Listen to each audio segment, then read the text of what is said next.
खुलुमबाय गोजोन फुंबिलिनि बयनिसिमबो आंनि केकेलाय बड' रादाबनिफ्राय गोजोननायखौ जासिहरनाय थाबाय। नोंथांमोननि थाखाय दासिमनि मोननैसो खौरां लानानै फैलायबाय। अन्नानै चेनेलखौ दासिमबो साबस्क्राइब खालामाखैब्ला साबस्क्राइब खालाम आरो लाइक खालाम। दानिया फै जोङो दिनैनि गाहाय रादाबाव। दिनै मंगलबार बाराय दिनैनि गाहाय रादाबाव जोङो मोननो हागोन। दुखुनि खौरां। जोंनि बर' सावथुन मुलुगनि फेस्ला रामसिं गेरला उर्फे बिभीषण बिथाङा हरखाबै उदै सानाय बेमारजों थैनो गोनां जाबाय। क'क्राझार जिल्लानि गसाइगाव महकुमानि सिङाव थानाय गाम्बारिबिल गामिनिमोन। बर'नि सावथुन मुलुगावहाय मेथाइ खननाय, फाव दिन्थिनाय गोबां बिहोमा होलांबाय। मा खालामनो बैसो जायैयावनो थैनो गोनां जाबाय। न'खरनि रांखावरि गैयैयावहाय मोजां फाहामथाय होनो हायैनि थाखाय न'खरनि सुबुङा आरो बिमाया दुखु मोननाय फोरमायदों।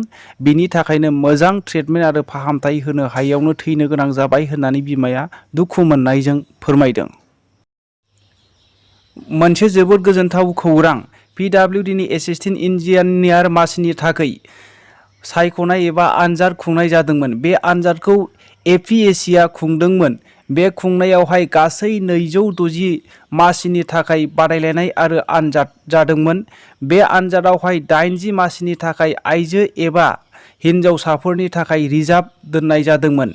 बेयावहायबो जोंनि बर' माखासे फरायसाफ्रा उथ्रिनो हानाय जादों।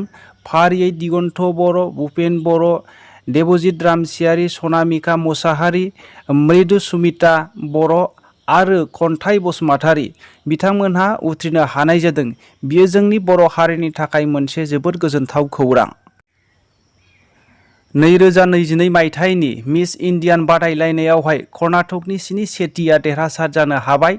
21 बोसोरनिल' हिन्जावसा गथ'मोन बियो दिनै देरहासार जानो हाबाय।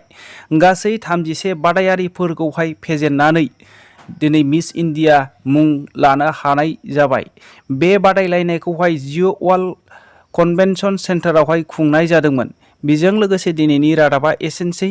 रादाबखौ दासिमबो साबस्क्राइब खालामाखैब्ला अन्नानै साबस्क्राइब खालाम। जै बर' हारिनि जै।